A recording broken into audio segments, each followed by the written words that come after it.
Et l'organigramme du coup, c'est pas obsolète. Mais pour manager, il faut déjà savoir qui vous avez en face de vous, à qui vous vous adressez, à quelles entités, à quels êtres humains, à quel rapport de force, à quelles relations. Comment? Eh bien par l'organigramme d'entreprise justement.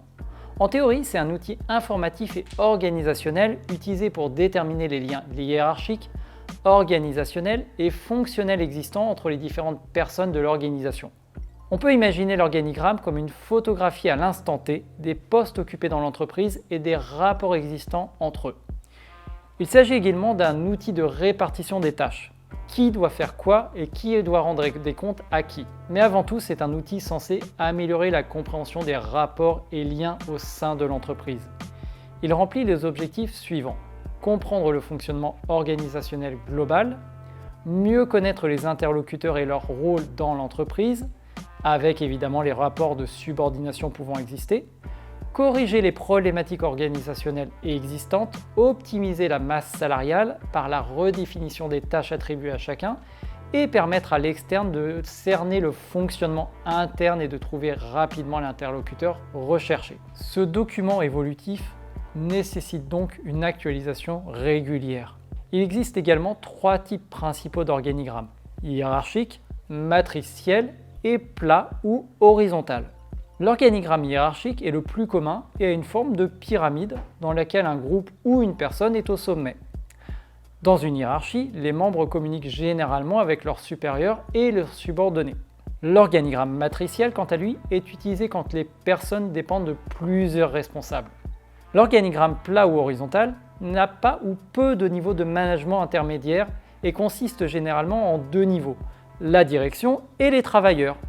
Les salariés ont plus de responsabilités et sont impliqués dans la prise de décision. Dans une organisation hiérarchique, les lignes d'autorité doivent être claires.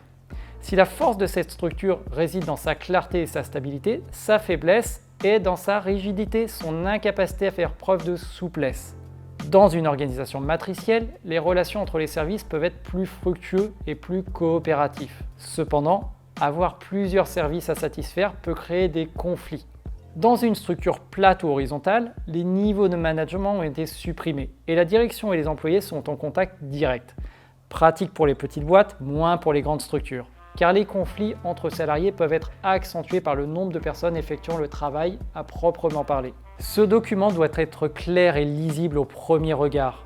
Et plus la structure est grande, moins l'organigramme est détaillé évidemment. Il faut alors gagner en visibilité. Peu de règles, mais beaucoup de photos, de formes, de couleurs différentes, des icônes, des logos, des animations, voire même des formes en 3D. L'organigramme donne une vision globale, une vision d'ensemble. C'est un outil certes peu flexible et dans la société mouvante que nous connaissons, ce n'est pas un outil facile et idéal pour tout représenter. Mais c'est un outil qui est quand même primordial. C'est un outil aidant et suffisant tout de même à la compréhension globale de l'organisation en interne. Par ailleurs, il représente uniquement les relations officielles et pas les liens informels ou sociaux qui sont pourtant bien utiles, surtout dans les projets. Aussi, il ne représente pas les styles de management opérés dans la structure. Il montre les liens d'autorité, mais pas comment cette dernière est exercée. Si on envisage maintenant cette notion d'organigramme dans un autre sens, celui d'un tableau de bord des ressources humaines, on peut désormais en voir un peu mieux sa véritable efficacité. On peut même le voir comme un tableau de bord des ressources humaines et de leur développement sur les prochaines années, une sorte finalement de human plan, comme les coulisses de l'entreprise. En réalité, il y a autant de manières de représenter un organigramme que d'entreprises. Un organigramme se doit simplement d'être fidèle et cohérent avec la structure qu'il représente, avec sa vision et son organisation à l'instant T.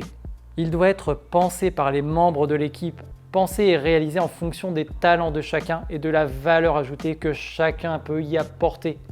Et il doit être pensé en fonction des besoins de l'entreprise. En réalisant un organigramme, vous devez être capable de justifier chacune des ressources humaines, le poste, le type de contrat, les particularités de chaque poste, les compétences nécessaires pour occuper le poste, hard et soft skills. Et même si je vous parle de données qui n'apparaissent pas concrètement sur le dit organigramme, le manager doit être capable de les expliquer, de les partager à un collaborateur. C'est en ce sens que l'organigramme prend vie et est utile à tous. En fait, ce qui est intéressant, ce n'est pas d'avoir l'organigramme tout seul, c'est de vérifier sa cohérence avec le business model de l'entreprise, avec la vision, avec les valeurs de la structure. Est-ce faisable d'embaucher 2 personnes?